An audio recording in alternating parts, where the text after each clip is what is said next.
Hey guys, Dustin here with Rocky Mountain ATVMC, and today I'll be showing you how to install the Polaris Ride Command with rear view camera on a 2016 4-seater XP1000.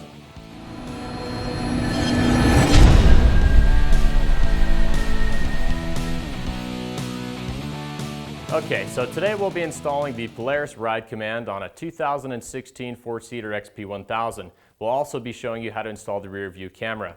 This is going to be a great addition to your RZR. It does all sorts of cool things, has lots of capabilities. It's got GPS, buddy talk, AM, FM radio, USB connection, control your phone, control your GoPro. It's got lots of cool stuff on it. So we'll have another video that will show you what this thing can do with a little more detail. But for today, I'll just be showing you how to do the install. All right, so let's get started.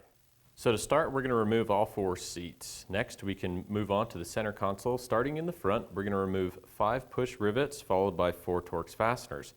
To get the console out, we'll push down on the rubber boots for the shifter and the rear seat belts. Once those are out of the way, we can pull the center console. Next, we can move on to the rear console. We'll push 4 rivets out, followed by 2 Torx fasteners. Again, push down on the rubber seat belt boots.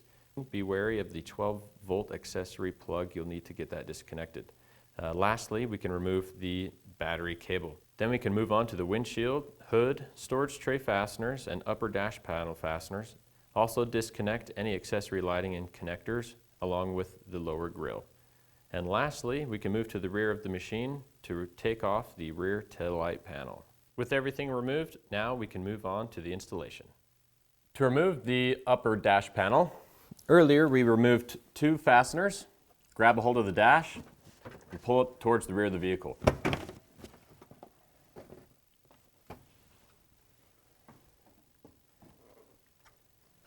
Label your wire harness connections as to where that they go on the machine. So for instance, here we've got our headlight, our drive control, and our accessory lighting and a few other connections here. So we'll get these removed.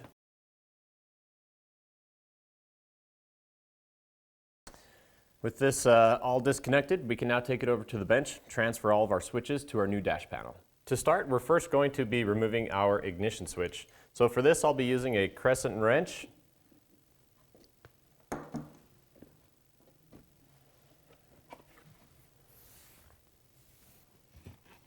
And we should be able to pull it right out, just like that. There's our ignition switch. Next, we can remove the 12-volt accessory plug. This one may be kind of difficult. It's got a tab on the top and the bottom that are notched, so it may take you a moment to work them out of place.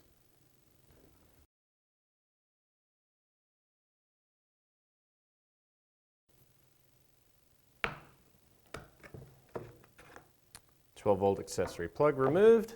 Next, we can take out our toggle switches. We've got our high beam, low beam, our 4-wheel drive, and our auxiliary lights. So for these toggle switches, there will be tabs on the top and on the bottom that we'll need to depress and then push the switch forward.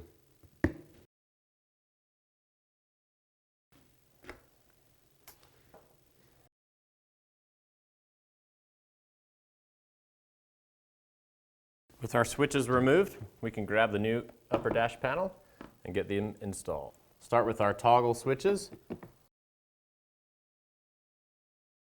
For this left side, we've gone ahead and drilled out these holes here so that we can fit our auxiliary lighting switches. All right, so with those in, we can install our 12-volt accessory plug-in.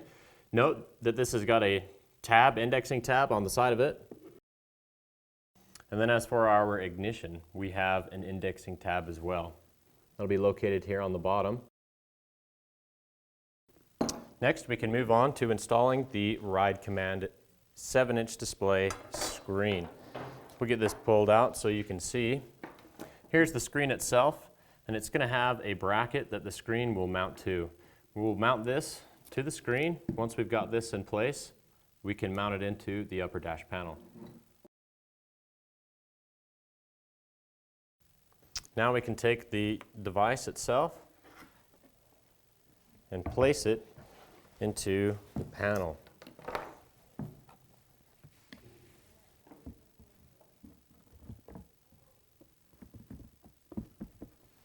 With that in place, we can take the 4 screws that have been provided.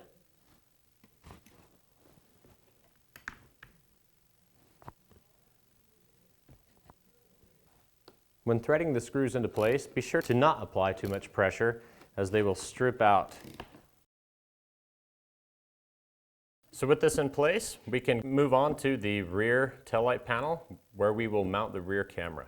To install the rear view camera, we're going to need a step drill bit that goes up to 7/8 inch to drill the hole that the camera will mount inside. So we're going to mount it somewhere in this area. I've selected this center point right here where we can mount the camera. So we're going to take our drill bit, make sure to not exceed 3/4 diameter, and begin to drill.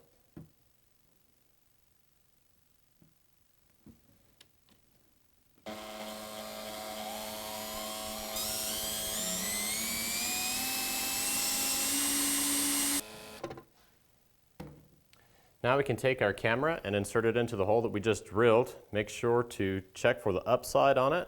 Make sure that's facing up. We'll set our camera into place. Apply some pressure. And there we go. With this installed, we can move on to getting our harness hooked up to the rest of the machine. Here we've got the new harness that will be provided in the Ride Command kit. We're going to take this harness and thread it through the firewall. We're going to thread it through the grommet that's in the center of the firewall here. We've gone ahead and removed our coolant reservoir so that you can get a good shot of this. So we're going to take this, route it through this hole, and we've gone ahead and made a good sized hole in the grommet. We're going to start working our connectors through there with the harness. These bigger connectors might give you some grief when you're trying to pull them through. Just take your time.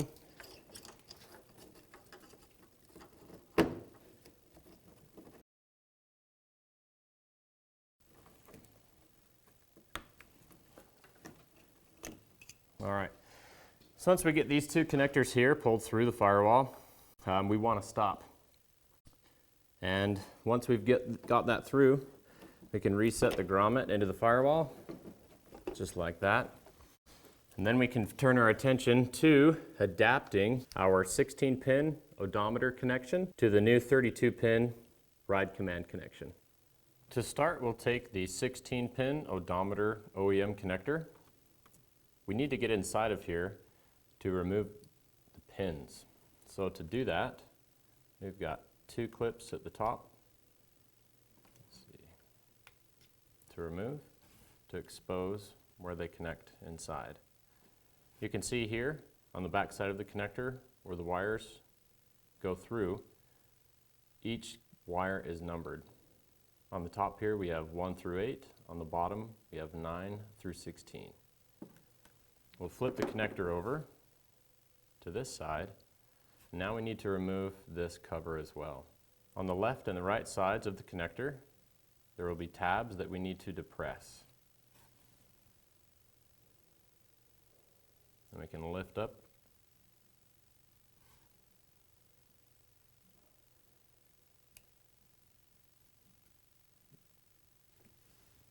Next, we can take the new 32-pin connector and do the same thing.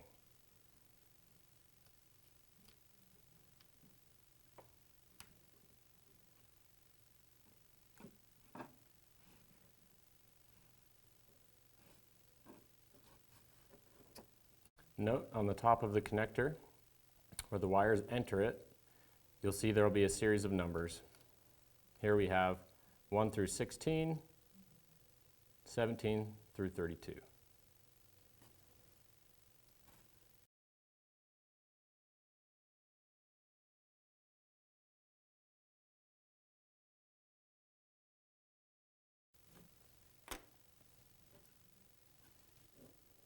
Take the odometer pin connector, the 16-pin connector, so that you can see the numbers that are located just above the wires. For our first connection that we're going to transfer, we're going to take our yellow wire on the number 1 hole. We'll remove this and we will place it into the 32-pin. To do this, we'll remove this tab, bend it back a little bit. we'll take the pin itself, pull it towards you. We should be able to push it down out of the way. Once we get it started, we can come to the back side of the connector, take the wire, and pull the pin free.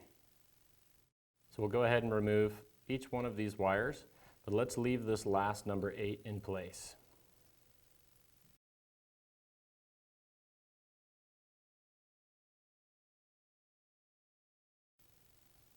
With the pins removed from the connector, we can take the Ride Command 32-pin connector and begin to make the swap. The first wire that we're going to swap is the number 1 yellow, and this will fit into hole number 29. So we'll find hole 29, and it looks like number 29 will be located right here. So we'll take our yellow number 1, and we'll fit this into number 29. Once it's through to the other side, we'll check for fitment. Make sure it sits in there nice and snug like the rest. We'll repeat this step for the remaining wires. Next connection will be the dark green. It says number 2 out of the 6-pin connector going to number 30 on our 32 pin, which is the next one in line. We'll push that through. Hear it snap, move on to the next. Then we have 3, which is our orange, which will go to pin 31.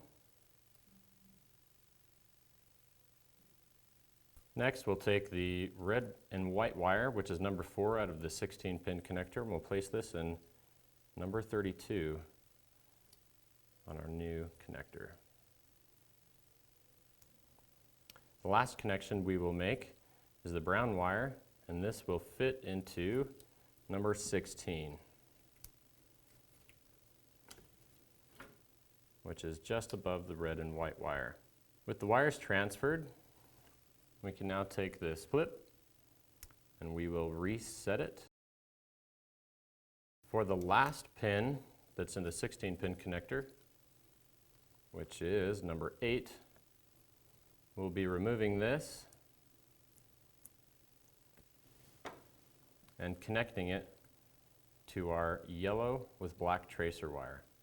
Before we make this connection, we'll need to take our heat shrink tube, we'll slide it into place, make the connection, take a heat gun, and seal it. Now we can take and close the back end of the connector, make sure none of our wires are pinched. It'll be kind of a tight fit, and it looks like we're there. Next, we can take the remainder of the harness, and we're going to slide this through some of our aftermarket wiring that we've got here. You may have a lot of wiring on your machine, so just be careful as to how you route it. So for this first part, we're going to be tapping into the Diag Connector, which is this guy right here. On this connector, we've got a fir tree or Christmas tree type. Here we have where it's going to be located, right? On some of your machines, this hole may already be drilled. If not, we're going to drill that out. For this, we're going to use a 1/4-inch drill bit or a 6.3 millimeter drill bit. So we've checked on the back side of this. There's nothing that we're going to poke through and damage. So we can go ahead and drill this out. Take the OEM Diag Connector, remove it. We're going to move this over to this right side of where it was. We're going to take new harness connector with the Christmas tree on it. We'll make this connection. And then we can set it onto the firewall. Just like that. Next, we'll take the other end of the Diag connector and fit it back to the OEM spot. So now we're plugged in line with our new harness. We'll route the rest of this. We're going to route this to the gusset, and this will end up going to the rider's right side of the radiator shroud. Now as you're routing your harness, be sure to keep in mind of places you'd like to keep it secure. So you may want to take a zip tie, fasten it here, and various other places.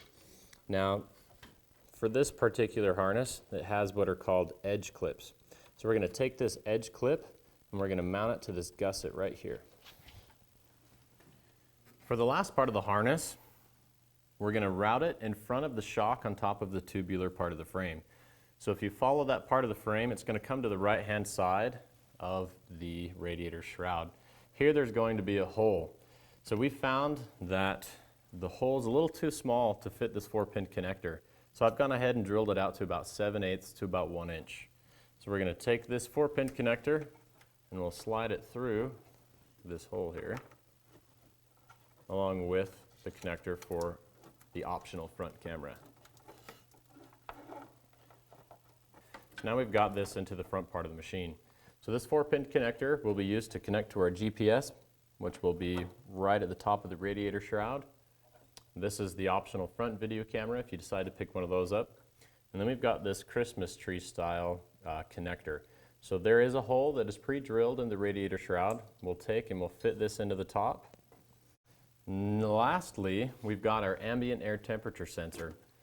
So this has an edge clip. This edge clip is going to mount just above the winch on a steel plate that is part of the factory frame.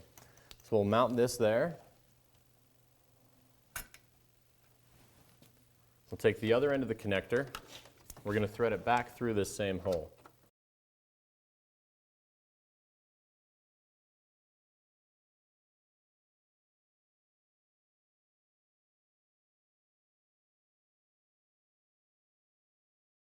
So once it's threaded through the other part of the radiator shroud on the right side, we've come back this way. On the harness that we threaded into, there's going to be a 2-pin connector, and we'll make that connection here. Don't forget to grab some zip ties and secure it to the tubular frame.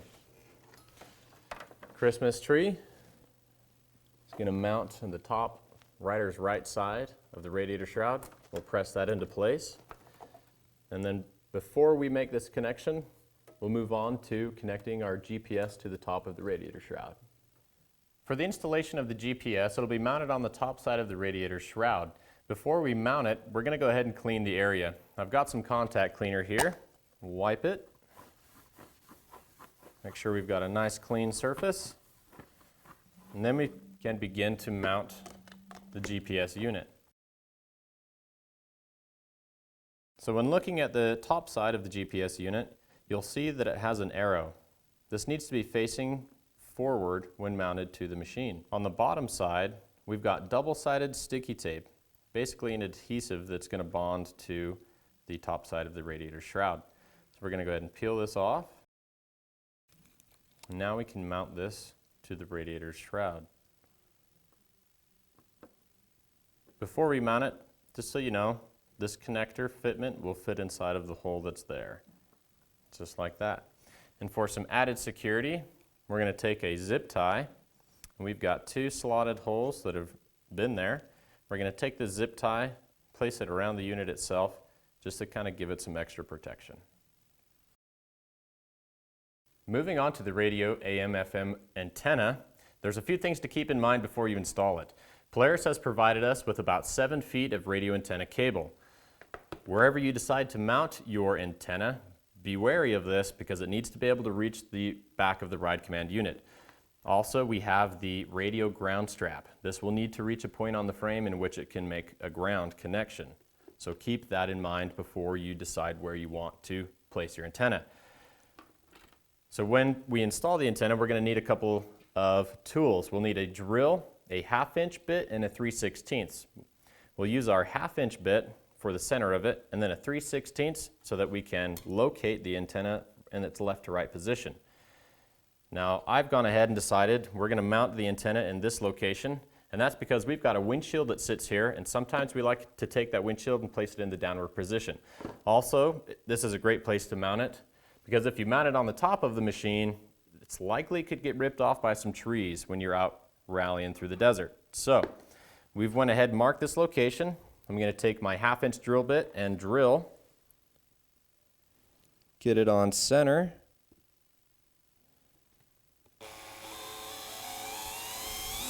Drill it out.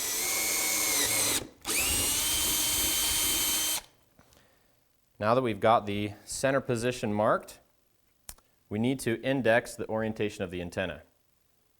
So I'm going to take a red paint pen here. I'm going to apply some paint to the indexing pin.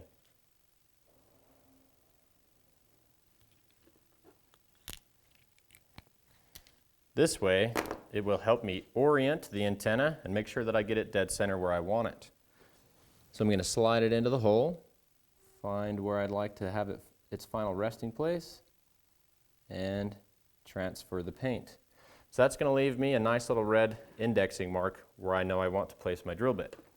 So we'll swap out the 1/2 inch, move to the 3/16.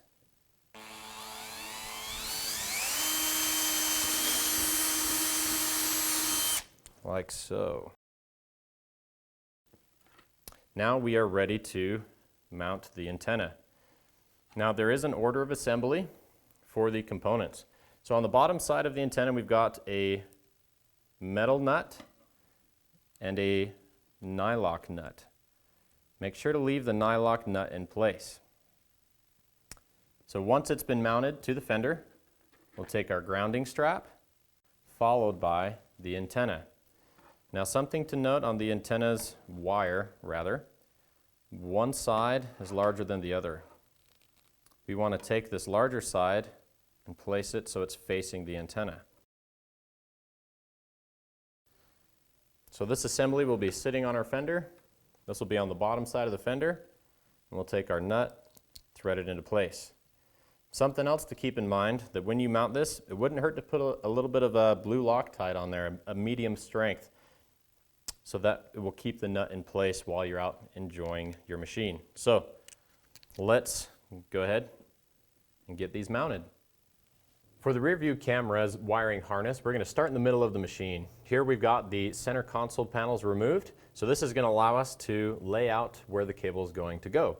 So we're going to start in the middle, get our cable laid out, and then we'll thread it through the back of the machine here that we've got exposed, just right there in between the seat belts. We'll be following the OEM harness up over the clutch and along the tail section's wire harness. So once we've got the rear taken care of, we can move to the front. We'll snake it up through the coolant hoses up to the front of the machine. We'll come back to the front, pull it up, run it through the firewall, and then we can come back through, inspect the routing of the wire harness. If everything looks good, we'll go ahead and secure it with some zip ties.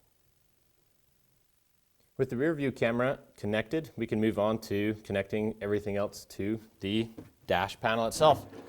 So here we've got the dash panel. We've got our LCD screen mounted, and now we can begin plugging it all in. So we've got our 32-pin connector, which we made those transfers earlier. You can go ahead and plug this one in.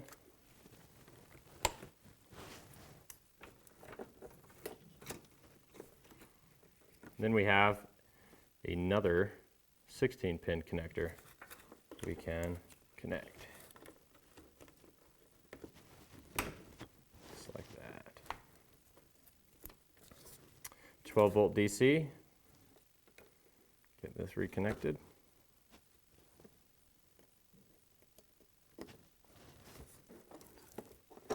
We've got our radio connection here for the radio's antenna.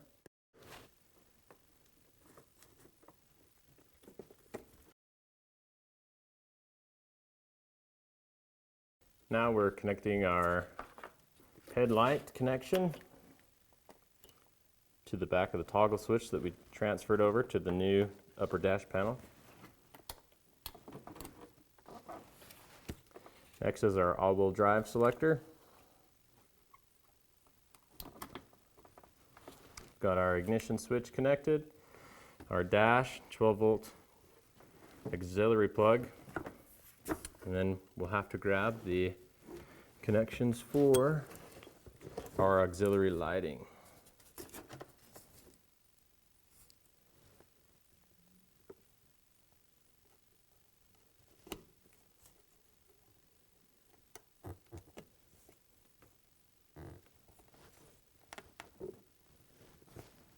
Looks like our last connection here is going to be for our additional light bar switch. This should be the last one here. Now that we've got all of our connections made back to our upper dash panel, the last thing that we need to worry about is this little guy right here.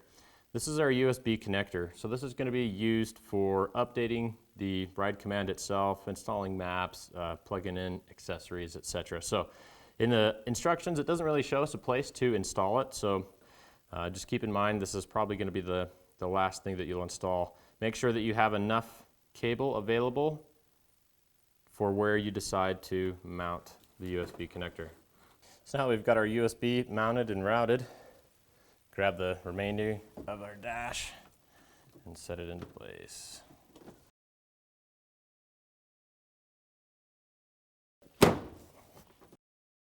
And there it is. And that's it. Installing the Polaris Ride Command takes a little effort, but if you take it one step at a time, it's a fairly simple task. Now, if you have any questions or concerns as to what we did here today, feel free to leave a comment below. Make sure and subscribe to our YouTube channels for more how-tos, product spotlights, and tests.